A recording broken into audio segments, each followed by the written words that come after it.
कौन ब्रह्मा का पिता है, कौन विष्णु की मां, शंकर का दादा कौन है, हमको दे बता। ये जानने के लिए कृपया सुनिए। जगत गुरु तत्वदर्शी संत रामपाल जी महाराज के अमृत वचन सर्व पवित्र धर्मों के पवित्र शास्त्रों के आधार पर श्रीमद् भगवत गीता अध्याय नंबर 8 के और श्लोक नंबर 13 में यही कहा इस काल भगवान ने। ये गीता ज्ञान दाता ये काल बोल रहा है, ये ब्रह्म बोल रहा है, ये ब्रह्मा विष्णु महेश का पिता बोल रहा है, दुर्गा इसकी पत्नी है, ये प्रकृति जिसको कहते हैं। श्रीमद् भगवत गीता देखिएगा, श्रीमद् भगवत गीता, गीता प्रेस गोरखपुर, श्री जयदयाल गोविंद का इसके अनुवादक हैं। अध्याय नंबर 8 का श्लोक नंबर 13 आप जी को रूबरू कराते हैं। अध्याय नंबर 8 और मंत्र नंबर 13, श्लोक नंबर 13। ओम इति एकाक्षरम ब्रह्म ब्रह्म व्यवहारन माम अनुसमरण माम ब्रह्म मुझ ब्रह्म का। ओम इति एक अक्षरम, यह एक अक्षर है, व्यवहारन उच्चारण करते हुए, अनुसमरण श्रवण करता हुआ, ये प्रयाति तजन देहम जो शरीर त्याग कर जाता है, स याति परमाम गतिम जो मेरे ओम नाम से मिलने वाला लाभ है उसको वो प्राप्त होता है। ओम से के नाम से जो गति होती है वो प्राप्त होती है। यह इनका अनुवाद यहाँ से शुरू होता है। यह है जो व्यक्ति ओम ओम ओम कहो, ये एक अक्षर ऐसे ओम हो गया और इसके ऊपर बिंदी, यहाँ केवल एक बिंदी लगा दी जाती है तो भी ये ओम ही कहलाता है। ये देखो, ये इसमें ओम इति, तो ये ऊपर बिंदी लगा दें, इसका यहाँ ओम का है, इसे मैंने हटा दें, यहाँ बिंदी लगा दें सिर्फ, तो भी ये ओम ही है। तो यहाँ क्या लिखा है, यहाँ शुरू होता है कि ओम, ये ऐसा ओम, जो व्यक्ति ओम इस एक अक्षर रूप ब्रह्म को उच्चारण करता हुआ, ये लिखना था, ब्रह्म के इस ओम अक्षर एक मंत्र का उच्चारण करता हुआ, मां मन मुझ निर्गुण ब्रह्म का, ये कहना था माम ब्रह्म, मां माने मुझ, ब्रह्म माने ब्रह्म को का जो उच्चारण करता हुआ शरीर छोड़कर जाता है, चिंतन करता हुआ शरीर को त्याग कर जाता है, वह पुरुष परम गति को प्राप्त होता है। यानी ओम नाम से जो लाभ होता है।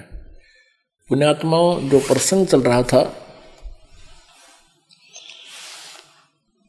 कि परमात्मा पूर्ण ब्रह्म परमेश्वर कबीर जी आए थे और वो यही कहा करते थे कि तुम जिन भगवानों की पूजाएं कर रहे हो, साधनाएं कर रहे हो, ये स्वयं भी नासवान हैं, इनको भी कर्म का दंड भोगना पड़ता है, पाप कर्म का, किए हुए कर्म का। शुभ और अशुभ ये भी आप जी की तरह ही भोगते हैं। इनके प्रारब्ध में जो कष्ट होता है वो भोगना ही पड़ता है। फिर ये आप जी के कष्ट का निवारण कैसे कर सकते हैं? उदाहरणार्थ, जैसे नारद जी ने श्राप दिया था विष्णु जी को, जिसमें नारद जी विवाह कराने के इच्छा से और श्री भगवान विष्णु का रूप मांगा था, हरि रूप मांगा था। विष्णु जी ने उसको दे दिया, वे ठीक है तुझे तथास्तु हरि रूप दे दिया। बंदर का रूप बन गया।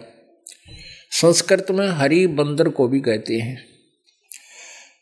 जिस कारण से जब पता चला नारद जी को कि तेरा रूप बंदर का बना दिया विष्णु जी ने, तो उसने श्राप दे दिया।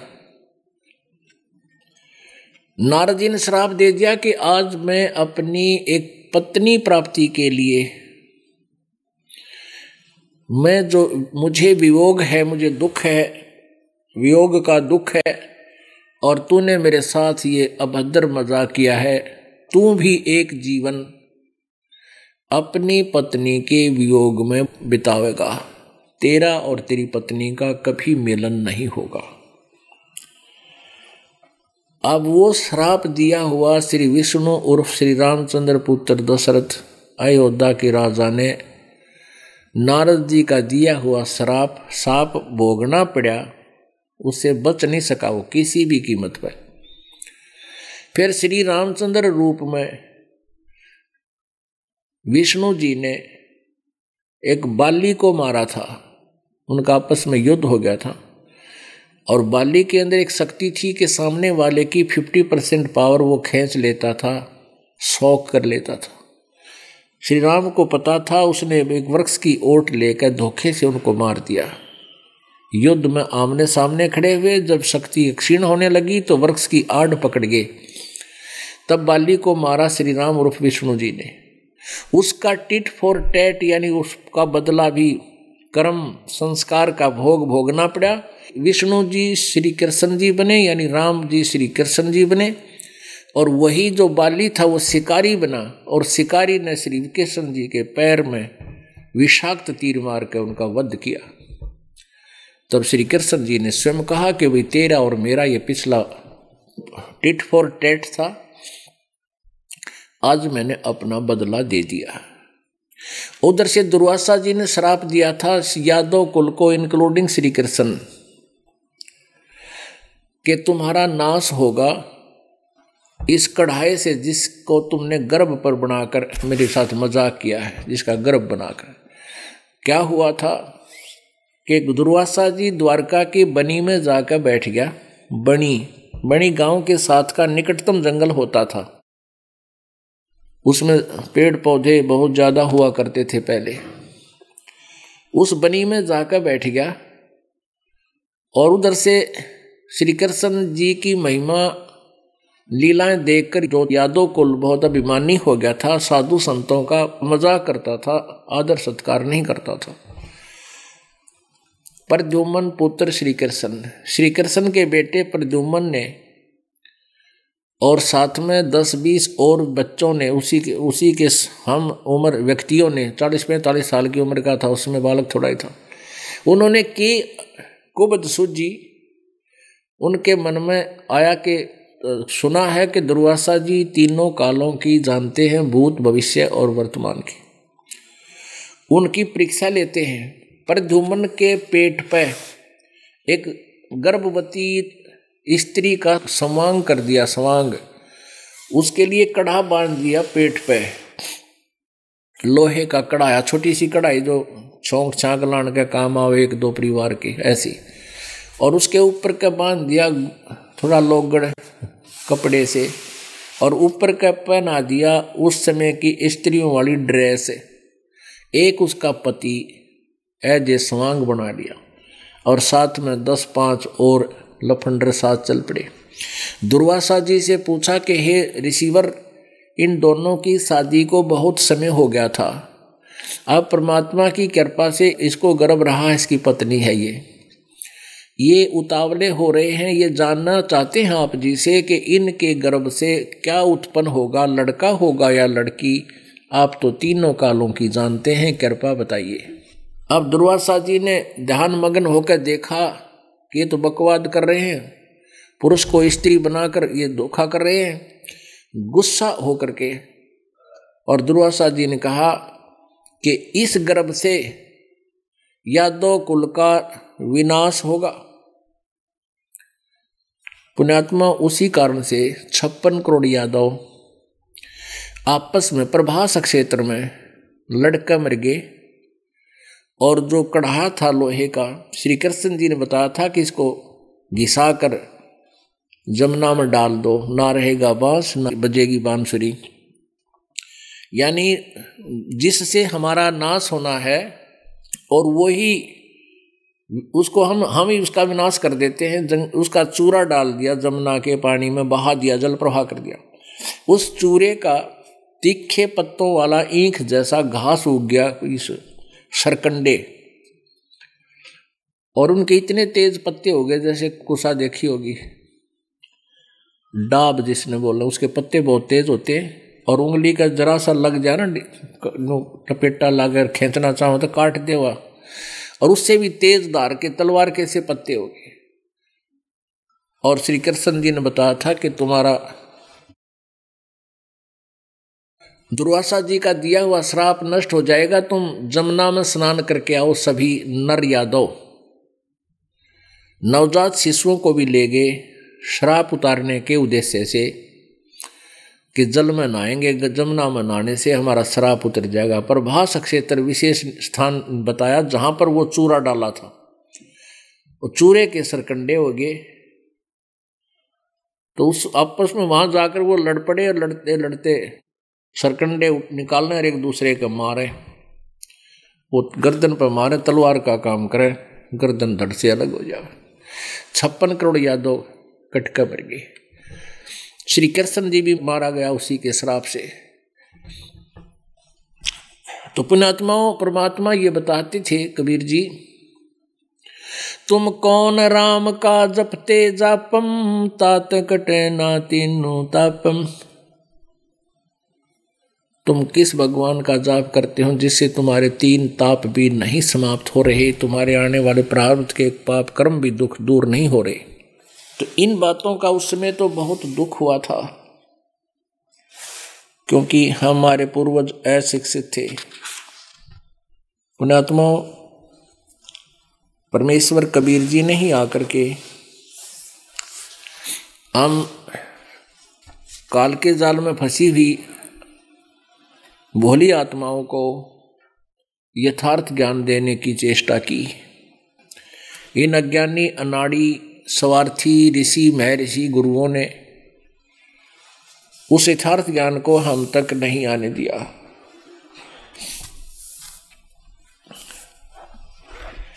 परमात्मा क्या बताया करते थे,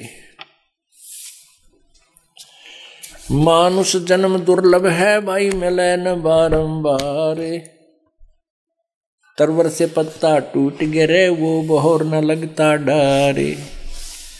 अब परमात्मा क्या बताते थे, भाई कै खाना कै सोवना, और न कोई चेत, अरसा मित्र विसारे करे, विसार दिया तन बालापन का मित। परमात्मा अपनी महिमा आप बताकर जाते हैं। आप पे आरती, आप पे साजे, आप पे किंगर, आप पे बाजे, आप पे ताल, झन झनकारा, आप नचे अब देखण हारा। वो परमात्मा स्वयं ही आते हैं, अपने द्वारा रची हुई सृष्टि की जानकारी स्वयं ही बताते हैं। ब्रह्मा, विष्णु, महेश और काल की सतीथि से भी परिचित वही कराते हैं कि जिनको तुम परमात्मा मान बैठे हो, ये मोक्षदायक नहीं है, ये तुम्हारे को इस काल के जाल में फंसाने का ही उत्तम साधन है, फंसाए रखने का। क्या बताते थे, कै खाना कै सोवना, और न कोई चित, हर्षा प्रीतम विसारा, बालापन का मृत्यु। इस उदर के कारण जग जाचो निस्याम, स्वामी पणो सर चढ़ा, सरयो न एको काम। अब क्या बताते हैं कि या तो कोई भक्ति करना नहीं चाहता, और जिसने थोड़ा सा ज्ञान इधर उधर से कर लिया इकट्ठा, कहीं की ईंट कहीं का रोड़ा, वो स्वामी पाक जाता है, महंत बन जाता है, गुरु पद पर बैठ जाता, फिर वो नहीं सुने किसी की, चाहे कुछ भी बने। और जबकि हमने कल्याण के लिए मान बढ़ाई, ये सब त्यागनी पड़ेंगी। जैसे परमात्मा कहते हैं, अपनी वाणी आप ही बताते हैं, साहेब के दरबार में ये गाहक कोट अनंत, 4 चीज चाहते हैं ये रिद्धि सिद्धि मान महंत। साहिब के दरबार में ऐसा कोई एक, इन चारों को त्याग के वो चाव है पुरुष अलेख। इन चारों को रिद्धि सिद्धि मान महंत स्वामीपना इसने भूल के परमात्मा पाने के लिए ये सब त्यागनी पड़ेंगी। स्वामी होना सोहरा दोरा होना दासे, गड्र आनी ऊन को व बांधी चरे कपासे। अब परमात्मा क्या बताते हैं कि स्वामी होना तो आसान है, 4 श्लोक सीख ले संस्कृत के, 5-7 शब्द सीख ले परमात्मा की वाणी के। श्रद्धालु लोगों में मूर्ख बनाने के लिए, उनको आकर्षित करने के लिए बहुत कुछ है तेरे लिए, लेकिन परमात्मा पाने के लिए दोहरा होना दास। दोहरा होना माने कति विनम्र हो जाना। और जो अपनी मान बढ़ाई में फूले फिरते हैं वो तो ऐसे हैं जैसे बेड़ के ऊपर ऊन घनी हो जाती है तो वह बहुत मोटी तगड़ी लगे है, और धनी जब उसने उतार लिया ना उसके बाल, वो इतनी दिखा रहा है, उसका अस्थि पिंजर सारा दराता है। तो परमात्मा कहते हैं कि तू यहाँ तेरे को 10-20 प्रणाम करने वाले हो गए और महाराज जी कहने लगे तो ऐसा है जैसे बेड़ के ऊपर कपास व रुई, और वहां पर काल तार लेगा फिर जीव का जीव रह जाएगा तू। तो ऐसे ही परमात्मा ने हमें समझाने की चेष्टा की है। इस कलयुग का स्वामी लोभिया ये मनसा धरे बधाए, देवे पैसा ब्याज को फिर लेखा करता जावे। एक ऐसा नकली गुरु था, इधर दादरी के पास एक गांव है, उस गांव में तो वहाँ उसके पास 75,000 रुपये हो गए। आज तो 25 साल पहले की बात है। उसके पास 75,000 रुपये का कलेक्शन हो गई, डिपॉजिट कर रहा था बैंक में, और उसका एक चेला था, उसी के माध्यम से वो जमा करा रहा था। पक्का चेला, बहुत उसके आगे तागे सारी सेवा, उसका खूब सत्कार करे। उस चेले ने स्कीम बनाई, गुरुजी मैं एक मकान बनाऊं हूं और मुझे लोन हुआ नहीं, अभी लोन मैंने अप्लाई कर रखा है, आप मुझे 75,000 रुपये दे दो, आपको 1 लाख दे दूंगा। अब गुरुजी ने सोचा भाई ठीक से ले ले। अब उसने वो मकान बना लिया और रुपये लग गए 2 लाख, 75,000 गुरुजी के लग गए और लोन लिया था वो भी लग गया। अब गुरुजी मांगे पैसे और चेला बतावे दिन, दोनों का रोड़ा पड़ गया। जैसा कि उसके चेलों ने बताया दूसरों ने इस दास से, कि फिर आखिर में उस चेले ने वो गुरुजी मरवा दिया। रात ने आश्रम एकला था, तड़के मेरा पाया। अपने आत्माओं परमात्मा ये याद दिलाना चाहते हैं कि ये बीमारी छोड़ कर तो तू साधु संत बना, और वह फांसी फेर गल में गाल ली। बता के संत बना के तू भगत, यानी भक्ति तो आसपास भी कोई ना, कर्म भी बिगाड़ दी, जन साधारण से भी गिर गया। कहते कलयुग का स्वामी लोभिया, गुरुजी लोभिया, मनसा रहे बंधाए, यानी अपनी इच्छाओं को बढ़ाए रहता है। देवे पैसा ब्याज को फिर लेखा करता जावे। कल का स्वामी लोभिया ये पीतल धरे खटाए, राजद्वारे यूं फिरे जो हरियाई गाए। कबीर राजद्वारे रामजन 3 वस्तु को जावे, कै मीठा कै मान को या माया की चाहे।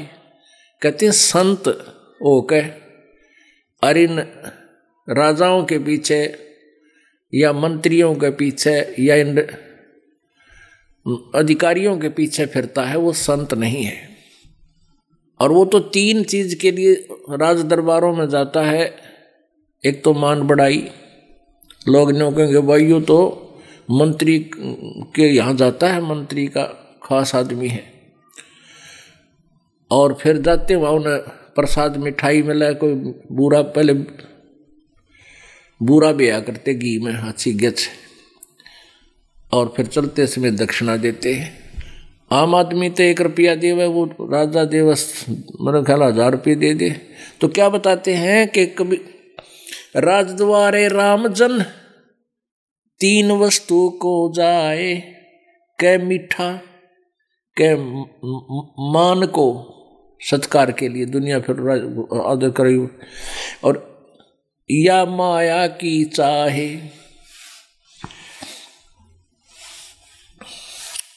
कबीर कलयुग कठिन है, संत न पूजै कोय, कामी क्रोधी मस्करे है, तिनको आदर होवे। हरि सिमरन साची कथा, कोई सुन है काने, कलयुग पूजा दंभ की, और पाखंडी को माने। परमात्मा बताते हैं कि सच्ची कथा, सच्ची कथा जो ये दास बता रहा है, ये परमात्मा पहले बताया करते थे कि ब्रह्मा विष्णु महेश पूजा के योग नहीं है, ये कर्म नाश पाप आपके दुखों का निवारण नहीं कर सकते, ये आपको मोक्ष नहीं दे सकते, ये भी अविनाशी नहीं है, ये नाशवान है। तो कहते हैं यह सच्ची कथा और यह सच्चा सुमन, कोई कोई सुन है कान, कोई एक सुन है कान, मुश्किल तो एक आध सुनता है। और कलयुग पूजा दंभ की, भाई पाखंडी को मान। कलयुग में पूजा पाखंडी की और दंभ की और पाखंडी की इज्जत होती है। तारा मंडल बैठ कर ये चांद बड़ाई खावे, उदय हुआ जब सूरज का, स्यों तारों छिप जावे।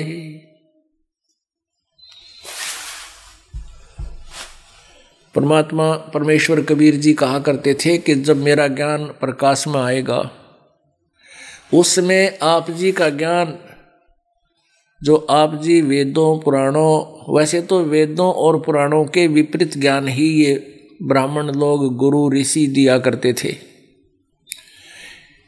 फिर भी वो ब्रह्म को सुप्रीम पावर बताते थे, ब्रह्मा विष्णु महेश को भी अजर अमर बताते थे, 3 लोक के भगवान भी बताते थे, रजगुण सतगुण तमगुण भी बताते थे। परमेश्वर कबीर जी कहा करते थे कि जब मेरा ज्ञान, ये तत्व ज्ञान रूपी सूर्य उदय होगा, आप जी का ज्ञान और आपके भगवान ऐसे छिप जाएंगे जैसे तारा मंडल बैठकर चांद बड़ाई खावे, उदय हुआ जब सूरज का, स्यों तारों छुप जावे। चांदनी यानी फुल मून नाइट बोलते हैं, फुल मून नाइट यानी पूर्णमासी चांदनी रात्रि, और चांद बहुत सुंदर लगता है और चंद सितारे भी बहुत अच्छे लगते हैं, और तारामंडल के अंदर चंद्रमा बहुत सुंदर लगता है, सबसे प्रकाशमान दिखता है। कहते हैं जब सूर्य उदय होगा, जब देखना, जो चांद एक इतना प्रकाशित लगता था, सबसे ज़्यादा प्रकाशमान लगता था, और जब सूर्य उदय हो जाएगा तब देखे तो बिना दिखे कहाँ गया हो, उसका प्रकाश उसके सामने इतना फीका हो जाएगा। तो परमात्मा परमेश्वर कबीर जी कहा करते थे जब मेरा ज्ञान और मेरी महिमा प्रकाश में आएगी, सूर्य उदय होगा, ये उस समय जो तुम्हारा ज्ञान और ये भगवान ऐसे फीके हो जाएंगे। श्रीमद् भगवत गीता अध्याय नंबर 2 श्लोक नंबर 46 यानी 46 में गीता ज्ञान दाता स्वयं कहता है, ये काल के जब तत्वदर्शी संत तुम्हें मिल जाएंगे, वो तत्व ज्ञान बतावेगा। तत्व ज्ञान से फिर आपको सभी भगवानों की स्थिति का परिचय हो जाएगा। उसमें आप जी के मन की स्थिति ऐसी हो जाएगी जैसे बहुत बड़े जलाशय की प्राप्ति के उपरांत जैसी आस्था छोटे जलाशय में व्यक्तियों की रह जाती है। पुण्यात्माओं, जिसमें ये गीता जी का ज्ञान प्रदान किया जा रहा था, उस समय जलाशयों से, तालाबों से, जोहड़ों से जीव निर्वाह चलता था, मनुष्य का, सभी प्राणियों का। वर्षा हो जाती थी, दूर दूर से पानी आकर के एक तालाब का रूप धारण कर लेता था। उस तालाब के आसपास 20-30 झोपड़ियाँ डाल लेते थे। पहले ऐसे छोटे छोटे गांव नगर हुआ करते, 50 घर हो गए, 20 हो गए, और सारा जीवन उसी से नहाने के लिए जल लेते थे तालाब से, उसी से पीने के लिए, उसी से कुछ थोड़ी बहुत सब्जी बो लेते, उसी से सिंचाई करते थे। कहने का भाव ये है कि यदि 1 वर्ष वर्षा ना हो तो उस तालाब का जल सूख जाता था, और 2 वर्ष वर्षा ना हो तो अकाल पड़कर वो सभी नष्ट हो जाते थे, उसके आश्रित प्राणी, व्यक्ति भी, प्राणी भी। और उन व्यक्तियों को जो केवल एक तालाब, छोटे से जलाशय पर आश्रित है, उनको बहुत बड़ा सरोवर मिल जावे, इतनी बड़ी झील मिल जावे, उसका पता लग जावे कि जहाँ 10 वर्ष भी वर्षा ना हो तो भी उसका जल ना सूखे, तो उस समय उन प्राणियों की आस्था उस छोटे जलाशय में जैसी रह जाती है। पुण्यात्मा, उनको वो जलाशय का जल, छोटे जलाशय यानी तालाब का जल बुरा नहीं लगता, लेकिन वो सफिशिएंट नहीं है, वो पूर्ण उनका सब कार्य पूरे नहीं कर सकता, उनके लिए पर्याप्त नहीं है। वो तो काम चलाऊ सरकार है, वो तो काम चलाऊ था। वर्षा होगी तब जल इकट्ठा हो गया, ना होगी तो मर गए। और उस तालाब, उस झील के ऊपर 10 वर्ष भी वर्षा ना हो तो भी जल उसमें समाप्त नहीं होता, तो वो तुरंत उसको त्याग कर उस बड़ी झील की शरण ले लेते हैं। तो पुण्यात्माओं, आज जो बुद्धिमान व्यक्ति हैं, जिनके पिछले शुभ संस्कार अधिक हैं, वो इस ज्ञान को सुनते ही और तुरंत उन पूजाओं को, उन देवताओं को, उन भगवानों को, उन जलाशय को तुरंत त्याग के, कौन किन को, जो स्वयं नाशवान है, जो स्वयं भी मरेंगे तो आपकी कैसे रक्षा करेंगे, जो स्वयं भी अपने कर्म का दंड भोगना ही पड़ता है, वो प्रारब्ध में परिवर्तन नहीं कर पाते, तो आपको सुख कैसे देंगे। श्री कृष्ण का जीवन देख लो, सारा जीवन दुख में भरा रहा। जन्म जेल में, माँ बाप जेल में, बाहर आया तो मामा दुश्मन, जरासिंह, शिशुपाल, चारण, और कभी कोई उनके पीछे पड़े हुए। पर भगवान ने यहाँ के जो राम थे आपके श्री कृष्ण, उनने यहाँ से मथुरा त्याग कर और उस समुद्र में जाकर शरण दी। वहाँ एक टापू देखकर वहाँ अपना नगर बसाया, सब यादों को वहाँ ले गया कि कौन लड़ाई मूर्खा के साथ रोज यहाँ पर। और फिर अंत क्या हुआ श्री कृष्ण जी का, पूरे यादों का क्या अंत, जिसके सामने अब जैसे अभी तक ये धारणा है हमारी कि हमारा कुल चले और हमारा बच्चे हों, हमारा कुल चले, खानदान बढ़े, हमने बड़ी खुशी हो, और जिसके सामने सारा कुल मारा गया। श्री कृष्ण बाद में मरे, पहले 56 करोड़ यादव उनके सामने कटके मर गए। किसी व्यक्ति का 5 बेटे हैं और एक बेटा मर जा, टक्कर मारा वो उसकी दुख में, और 2 मर जा तो जमा रो का अंधा हो जाता है, और 5 मर जा तो उसकी स्थिति वो जान सके जिस गल बीता है। और श्री कृष्ण जी के पोते और पड़पोते और सारा रिश्तेदार, खानदान सारा नष्ट हो गया, और श्री कृष्ण जी भी देख रहा है। एक बुढ़िया रोए थी न, बोली एक बेटा मर गया, 2 पोते मर गए एक्सीडेंट में, हे भगवान ये दुख देखने खातिर मैं क्यों जिंदा रहेगी, पहले क्यों ना मर गई। यानी जो बाद में बुजुर्ग जीवित है उसके सामने कुल मरण लग रहा है, वो सुखी नहीं हो सकता। तो पुण्यात्मा यहाँ क्या बताते हैं, तारा मंडल बैठ कर ये चांद बढ़ाई खावे, उदय हुए जब सूरज का ये स्यों तारों छिप जावे। अब परमेश्वर के ज्ञान के सामने अब वेद ज्ञान, पहली बात तो जो वेदों का ठेका ले रहे थे उन्हें वेदों का ज्ञान नहीं था। वेद बताते हैं परमात्मा सशरीर है, मनुष्य सदृश है, और वो परमात्मा ऊपर सतलोक में अमर स्थान पर रहता है, दिव्य लोक में रहता है, और वहां से गति करके यहाँ आता है, अपना तो यथार्थ ज्ञान वही प्रचार करता है। और वो श्रेष्ठ आत्माओं जो अच्छी आत्माएं हैं उनको मिलता है, उनको ज्ञान प्रचार करता है, फिर वो हमसे वो उस परमात्मा के ज्ञान का फर्दर प्रचार करते हैं, आगे वो प्रचार किया करते हैं।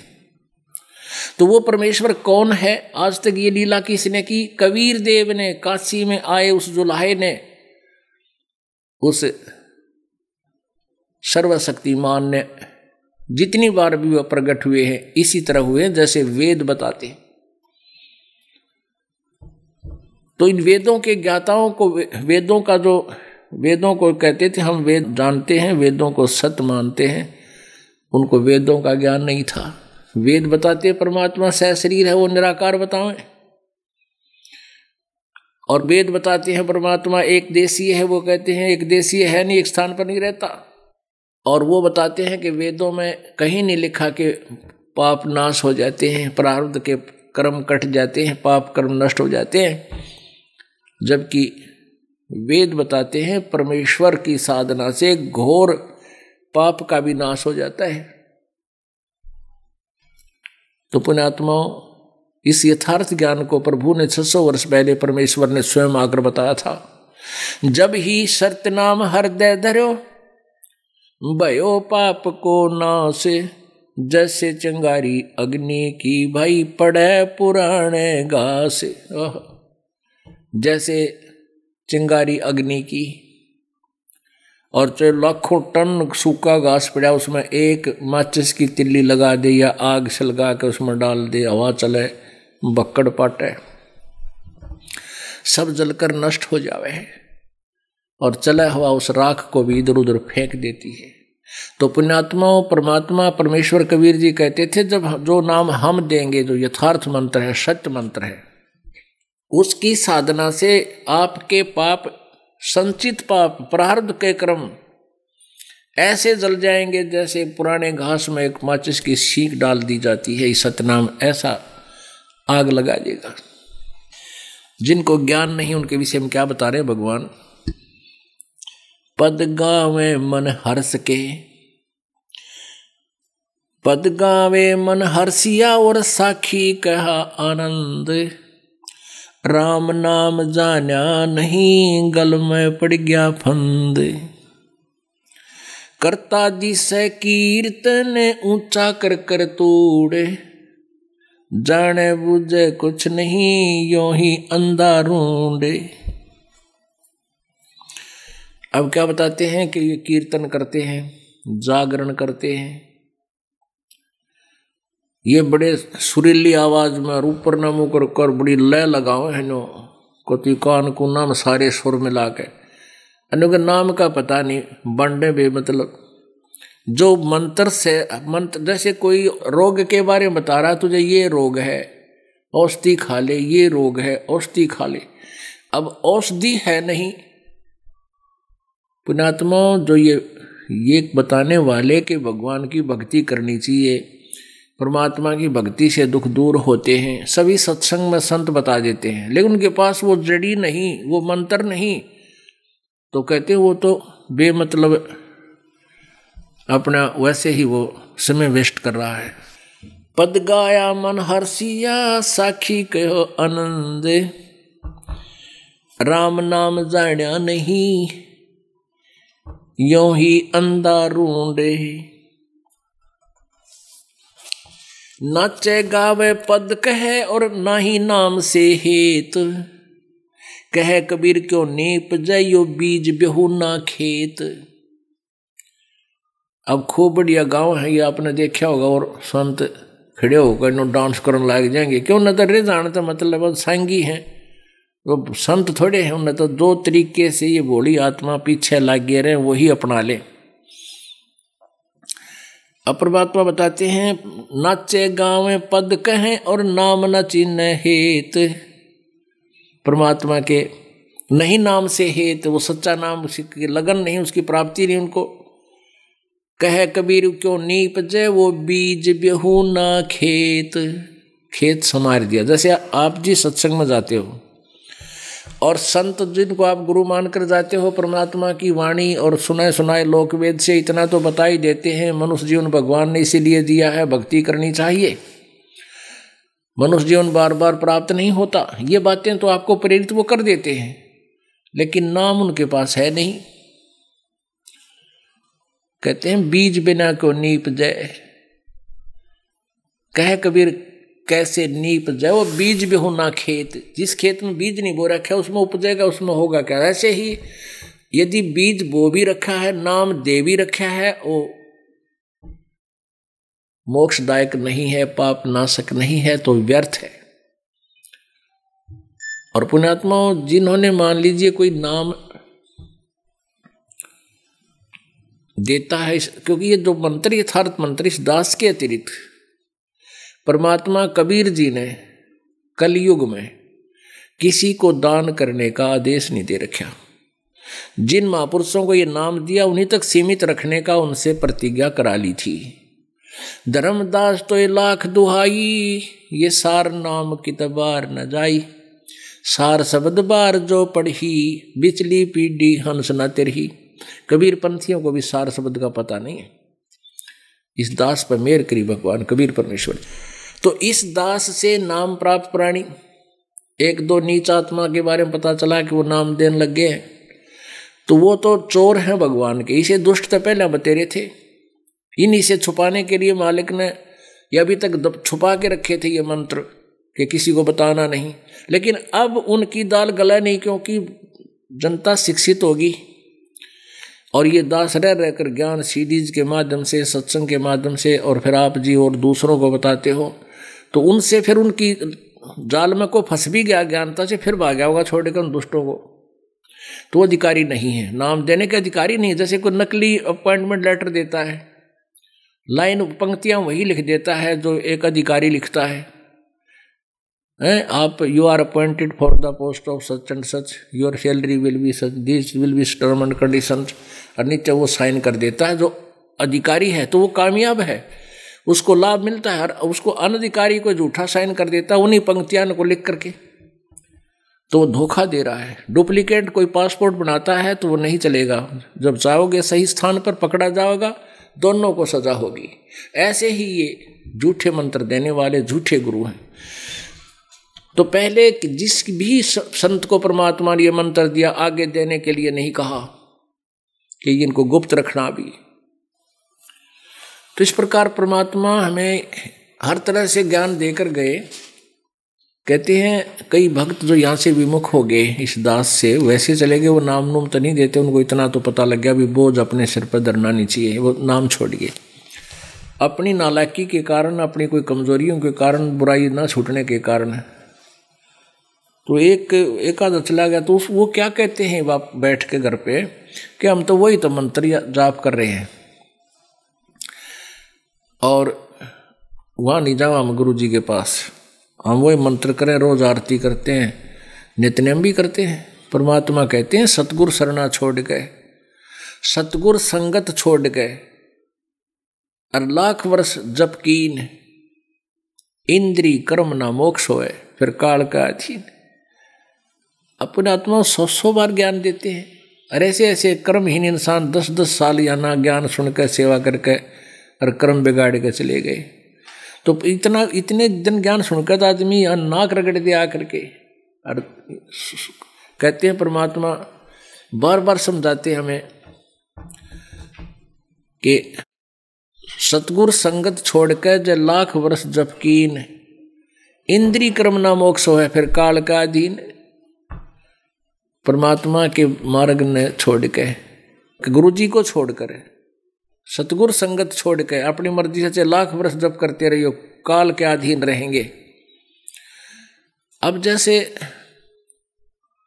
गुरु मानुष कर जानते, ते नर कहिए अंधे, होए दुखी संसार में, फिर आगे यम के फंदे। अब उन व्यक्तियों की जो यहाँ से विमुख हो गए अपनी चतुरता के कारण, मूर्खता के कारण, वैसे तो मूर्खता के कारण, लेकिन अपने आप को अधिक चतुर मानकर, तो उनके संग आगे की बनेगी। मान लीजिए उन्होंने 5 वर्ष 4 वर्ष 6 वर्ष अच्छी भक्ति की, दान भी किया, तो वो गुड अकाउंट में डिपॉजिट हो गए उनके ऊपर सारा क्रियाएं। जब तक उनके पुण्य चलेंगे तब तक उनके घर पर कोई आपत्ति नहीं आवे, क्योंकि पुण्य से सुख होता है। और जब वो पुण्य समाप्त होंगे फिर इतनी बिजली गिरेंगी वो उनका समझ में नहीं आवेगी। एक व्यक्ति कह रहा था जी, अब दोबारा नाम लिया उसने आके, ने बोला जी 4 साल धक्के खा के ब्रेनमैटी करवा के उसका अपने भी कैंसर शुरू होगी, और उल्टा यहीं आकर नाक रगड़ा उसने। अब उपदेश लिया, ये भगवान जाना ठीक होगा कि ना होगा तो परमात्मा की कृपा, लेकिन कर्म बिगाड़ लिए उसने, तो उनके लिए न्यों बनेगी। तो पुण्यात्मा जब तक प्राणी के पुण्य चलते इतने तो भगवान का निकट भी नहीं आता, और परमात्मा और काल के करे है। फिर अब जैसे जो बच्चा यहाँ से विमुख हो गया,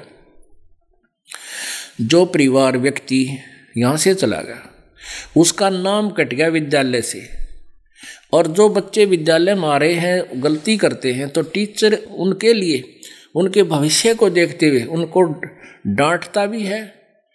होमवर्क क्लास वर्क में गलती करते हैं, नहीं करके लाते हैं तो धमकाता है, उनको खड़ा करता है और उनको खूब टाइट रखे। और वो बच्चे अध्यापक धमकावे और उनके भविष्य को नज़र में रखते हुए, और वो फिर और सुधर के आवे। गुरुजी धमका रहे हैं, पीट रहे हैं, और वो फिर अच्छी तरह सुधार करके आते हैं तो वो बच्चे सफल होते हैं। और जो अध्यापक धमका दे फिर स्कूल में जा को नहीं, तो फिर क्या बना करते हैं, उनकी ब्रेनमैटी हुआ करती है। अब हम परमात्मा के दरबार में, हम स्कूल में हैं, आप जी परमात्मा के इस मोक्ष वाले, जन्म मरण के रोग कटने वाले, मोक्ष प्राप्ति वाले विद्यालय में आगे, और ये दास यहाँ टीचर है।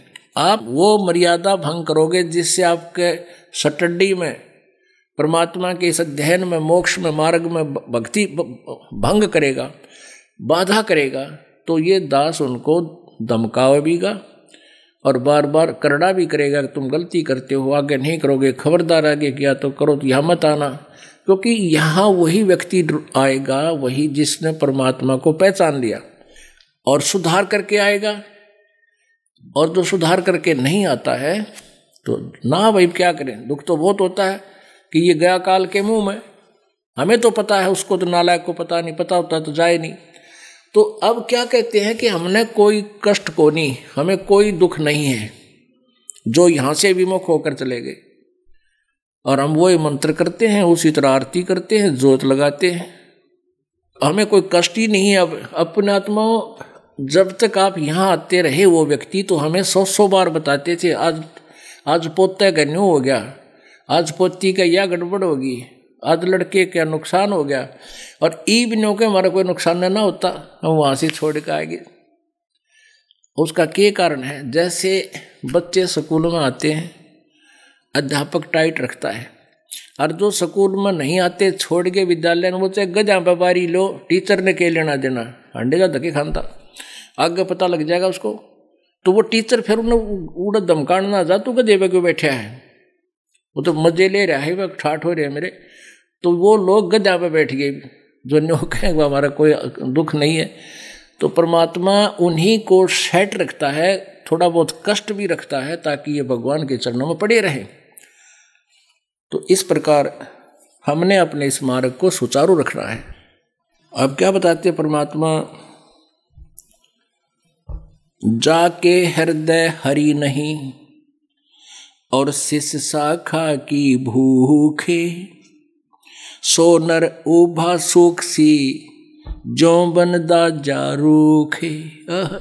कहते हैं जिसके हृदय में भगवान की प्राप्ति की का उद्देश्य नहीं और शिष्य शाखा की भूख, चेले बनाने की भूख, वो अंत में उसकी वाह दुरुति होगी। जैसे बन में आग लाग जा, जड़े पाछे रूख टूंड खड़े रहा करें, ऐसी स्थिति हो जाएगी उन लोगों की लास्ट में। शिष्य शाखा संसार गति, सेवक प्रत्यक्ष काले, बैरागी छावे मड़ी, ताको मूल न डाले।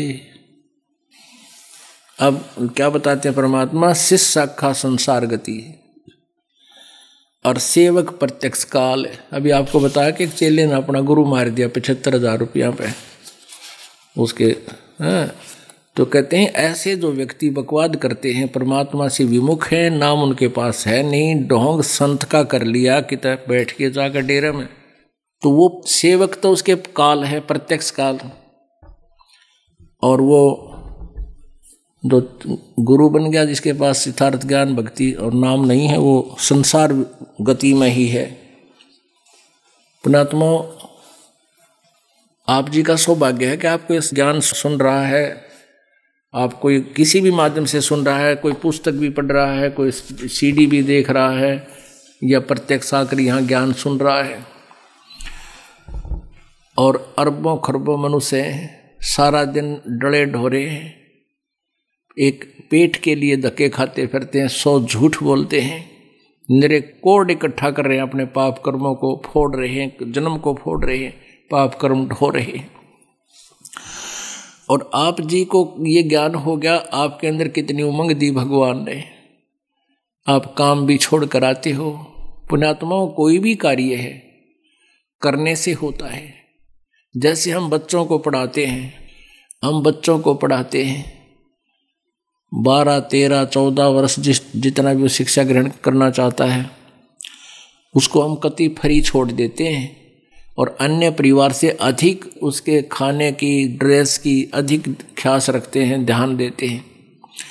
और 12, 13, 16 और फिर ट्रेनिंग करे तो 20 वर्ष तक, 25 वर्ष तक उस बच्चे से हम कोई कार्य नहीं लेते और पैसा भी बाढ़ की तरह फूकते हैं। किस उद्देश्य से कि बच्चा बड़ा होकर के अपने पैरों पर खड़ा हो जाएगा। 25-20 वर्ष के बाद वो लड़का या लड़की 2 रोटी के ब्योंत उसका होगा। अब हम क्या करते हैं, ज़्यादा अच्छी शिक्षा, इंजीनियर, डॉक्टर हैं या कोई IAS IPS बना देते हैं। किस उद्देश्य से कि ये घने धन इकट्ठा करेंगे, बड़ी कोठी बनाएंगे, टी टी करते कार मचा लेंगे। ये उसका दुश्मन होगा आखिर में, क्योंकि उसमें मान बढ़ाई आ जाएगी, माया की हवस बढ़ती चली जाएगी और होगा वही जो उसके भाग्य में है, पहले पूर्व निर्धारित है, वही बच्चे इन पोस्ट को प्राप्त होते हैं। ना तो सभी इसी उद्देश्य से पढ़ते और पढ़ाते हैं। तो हम परमात्मा के विधान को भूल गए, अपनी जीव संज्ञा सोच से हम नरे निकम्मे हो गए, हम अपने हिसाब से पापी हो गए, माया पुजारी हो गए, आपस में द्वेष हो गया, चतुर हो गए। तो इस सारे दोष को समाप्त करने के लिए हमने परमेश्वर कबीर जी के इस अध्यात्म ज्ञान की अति आवश्यकता है। इस अध्यात्म ज्ञान के सुनने के बाद फिर परमात्मा की तरफ रुचि भी बढ़ेगी और शांति भी होगी। तो इसके लिए अब ज़्यादा से ज़्यादा समय भगवान के लिए निकालो। जो इस ज्ञान को समझ चुके हैं वो तो अपना सिर पर पैर रख लिया उन्होंने, तो दास देख रहा है, सत्संग में भी आते हैं, सेवा भी करते हैं, बाकी समय में भी आते हैं। और फिर यदि वो नियम में रह रहे हैं तो देखना उनकी क्या मौज करेगा परमात्मा, यहाँ भी सुख देगा। और यहाँ से जब जाएंगे विमान में बैठ कर जाएंगे, आए हैं सो जाएंगे ये राजा रंग फकीर, एक तो सिंहासन चढ़ कर जा, एक बंधे जात जंजीर। मरना सभी ने है, यहाँ से शरीर सब छोड़ कर जाएंगे, लेकिन जाने जाने में बहुत अंतर होगा। एक तो परमात्मा आकर लेकर जाएगा इस दास के रूप में, कहो बैठो बैठो ये जहाज जा रहा है, और तुरंत आप जी उसमें चढ़ जाओगे, आपको पता भी नहीं लगेगा हमारी मृत्यु हुई है या हम कहीं सत्संग सुनने जा रहे हैं गुरु जी के साथ।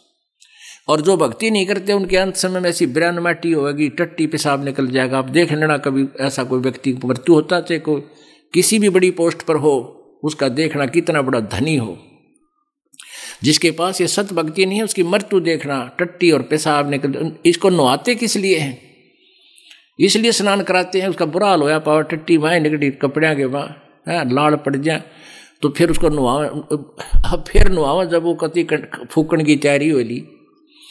कहने का भाव ये है कि जो वो तो क्यों डरते हैं, क्योंकि यम के दूत इतनी भयंकर आकृति दिखाते हैं उसको शरीर छुड़वाने के लिए, ना फिर सीधे बाले ठोकर अंदर से वो भयभीत होकर के उस टट्टी पेशाब निकल जाता है। जब वो डरता हुआ उस शरीर को छोड़कर भागने की चेष्टा करता है, फिर उसकी बाजू पकड़ लेते हैं सूक्ष्म शरीर में वो यम के दूत। और जो परमात्मा आते हैं, जो परमात्मा की भक्ति करते हैं, उनको परमात्मा विमान में बैठा कर लेकर जाएगा। कहते सतगुरु शरणा आकर फिर धर्मराज डर कैसा, यम के दूत भी निकट नहीं आ सकते। एक भक्त बता रहा था जी, मैं सपने में मर गया, यम के दूत आए, मुझे लेकर चले। मैं बोला अरे किस चले भाई, चल सत्संग में चलाएंगे। मैं उनके साथ हो लिया। आगे जाके वो कहने लगे कहाँ ले जा रहे हो? मुझे सत्संग तो नहीं है, ये सामने लिख रखा है यमराज यमदूत। मैं बोला तुझे धर्मराज के पास पेश करेंगे, फिर तेरा बकल तारेंगे। बोला मेरा और उनकी लड़ाई होगी कि तुम्हारा और हमारा के मेल भाई, हम तो कबीर जी के चेले हैं, शिष्य हैं, कबीर जी के उपासक है, हमारा कबीर इष्ट है, हमारे गुरु जी ये हैं, और हमारा थारा कोई मेल नहीं, धर्मराज काम नहीं जाया करते, भाग यहाँ से। उनकी लड़ाई होगी शुरू। एक तो लड़ेगा और एक बाज के उस धर्मराज के पास गया, कहने लगा जी एक न्यू का है, हम तो कबीर जी के पुजारी हैं और उनके शिष्य हैं ऐसे ऐसे, और हमारा तुम्हारा कोई मेल नहीं, तो गुट्टों गुट्टा हो रहा है हमारे साथ। धर्मराज ने बोला रहा छोड़ दो भाई, क्यों मन नहीं मरवाओ तुम, जान दो उसको, कित लिए आए तुमने कम्यो। कहते जब वो छोड़ दिया उन्होंने, वो दूसरा भी बाज गया। तो मैं वापस आया जब शरीर में, मेरा मुंह मतलब पसीने आ रहे नो, सूख रहा मुख, अलग सूख रहा मेरा, और सारा कांपू, पसीने छूट रहे, एकदम उठा। कहते कम से कम 2-3 गिलास तक पानी पिए, जब शरीर शांत हुआ, फिर मेरा जचीरा में तो मर गया था सचमुच। और वो ज्ञान काम आ गया कि भाई हम परमात्मा के बच्चे हैं, हमारा तेरा कोई मेल नहीं। परमात्मा कहते सतगुरु शरण में आकर धर्मराज डर कैसा, इन काल के दूता जक रखे है। बोलो सतगुरुदेव। परम पिता परमात्मा पूर्ण ब्रह्म, सारी सृष्टि के रचनहार कुल मालिक कबीर देव जी, कबीर साहिब जी की असीम कृपा से आप जी को यह सत्संग सुनने को प्राप्त हुआ। वो पुण्यात्मा है जो सत्संग सुन रहे हैं। आज के कलयुग में किसी भी व्यक्ति को फुर्सत नहीं है, किसी भी व्यक्ति के पास टाइम नहीं है। ऐसे समय में आप जी के पास टाइम है, परमात्मा ने आप पे रज़ा की है। इस काल के जाल को आपके हृदय में उतार दिया, आप समझ चुके हो। लेकिन आप जी के पूर्व जन्म के संस्कार, आप जी के पूर्व जन्म के जो पाप हैं, जन्म जन्मांतर के, वो अत्यधिक हैं, कम नहीं है। और आप जी के पास भक्ति, शक्ति, पुण्य, ये कलयुग में पहुंच जाने के कारण बिल्कुल अक्षीण हो चुके हैं। क्योंकि सतयुग, त्रेता, द्वापर में ये पुण्यात्माएं अपने पुण्यों को समाप्त कर देती हैं। उन तीनों युगों के अंदर प्राणी ज़्यादा दुखी नहीं होते। सतयुग के अंदर 1,00,000 वर्ष की आयु होती है मानव की। अब विचार करो पुण्यात्माओं, वो 1,00,000 वर्ष का जीवन भी हम सभी ने जिया है, मनुष्य जीवन। और वो समय जो शरीर स्वस्थ, शांत मन, राग द्वेष बहुत ही कम सतयुग में, तो उस समय भी हम रहे। सतयुग के अंदर एक विशेषता बताई है कि पत्नी से पहले पति की मृत्यु नहीं होती, पिता से पहले पुत्र की मृत्यु नहीं होती, और भी शारीरिक कष्ट, मानसिक परेशानियां नाम मात्र होती हैं। 1,00,000 वर्ष का जीवन मनुष्य का, अब तो हम 60, 70, 75 तक पहुंच जाते हैं तो शुक्र मनाते हैं।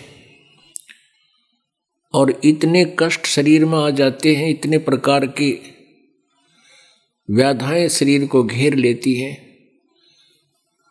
इस कलयुग में। तो अब तो हम ये सोचते हैं परमात्मा मृत्यु तो हो जा पर ठीक ठाक हो जा। पहले तो हम जब तक युवा होते हैं, 50 साल तक रहते हैं, तो न्यों सोचा है मरा नहीं, और न्यों मन में हो कभी नहीं मरेंगे। और जब ये 70 पार कर जाता है ये प्राणी कलयुग में, फिर तो इसको कभी गोड्या में दर्द, कदे सिर भड़का, कभी दांत कंडेम हो जाते हैं, कभी कोई और बीमारी, कदे गोड्डे ना उठ चले, कई प्रकार की व्याधियां घेर लेती, आंखों से दिखे नहीं, शरीर अस्थि पिंडर मात्र रह जाता है। फिर पता चलता है कि वो व्यक्ति ऐसी बीमारी से ग्रस्त है, वृद्धावस्था में भुगत रहा है। किसी की कथा सुनते हैं कि वो इतने दिन तक भुगत कर, तड़फ कर, हाहाकार मचा के मृत्यु को प्राप्त हुआ। तो आज कलयुग में फिर हम ये सोचते हैं परमात्मा ठीक ठाक मर जावा, मरने की कोई ऑब्जेक्शन नहीं रहता, फिर बहुत ही कम। ये आशा तो होती है कि अभी ना मरे, अभी शायद और भी जीवन हो, लेकिन ज़्यादातर ये समस्या आ जाती है परमात्मा ठीक ठाक जीवन, ये सांस पूरे हो जा, हमारा समय पूरा हो। और जब हम सतयुग में थे, सतयुग में तो आखिरी सांस तक भी जीव बहुत ही स्वस्थ रहता है, बहुत आसानी से शरीर छोड़ जाता है। पिछले पुण्य इतने अच्छे होते हैं। जैसे आप जी ने एक आध प्राणी यहाँ भी देखा होगा कि ना वो भक्ति करता होता है, ना कोई धर्म पुण्य करता होता है, और मृत्यु 50, 60, 65 साल की उम्र में ऐसे हो जाती है कि श्याम न सोया था सवेरा मेरा पाया।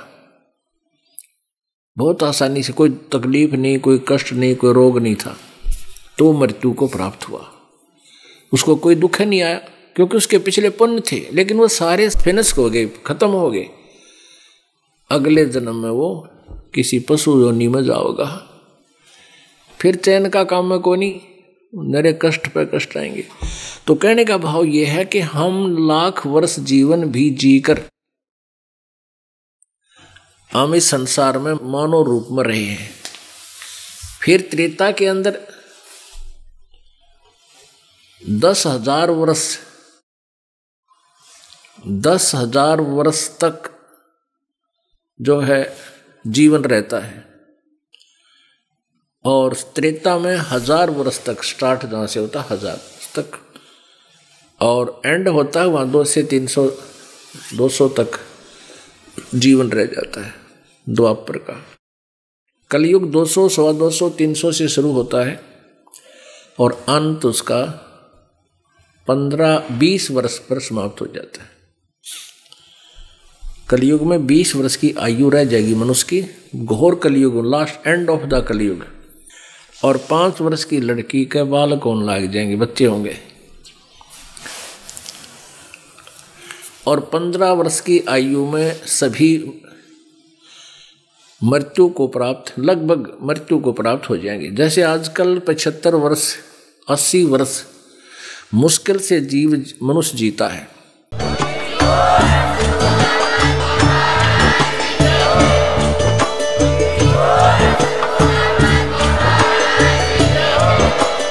आप सुन रहे थे जगत गुरु तत्वदर्शी संत रामपाल जी महाराज जी के मंगल प्रवचन। अधिक जानकारी के लिए विजिट कीजिए हमारी वेबसाइट www.jagatgururampalji.org। संत रामपाल जी महाराज जी के शुभ आशीर्वाद से पूरे विश्व भर में 500 से भी ज्यादा नाम दीक्षा केंद्र हैं, जिन पर संत रामपाल जी महाराज जी द्वारा ऑनलाइन निशुल्क नाम दीक्षा दी जा रही है। अपने नजदीकी नाम दीक्षा केंद्र का पता करने के लिए संपर्क करें 8222880541।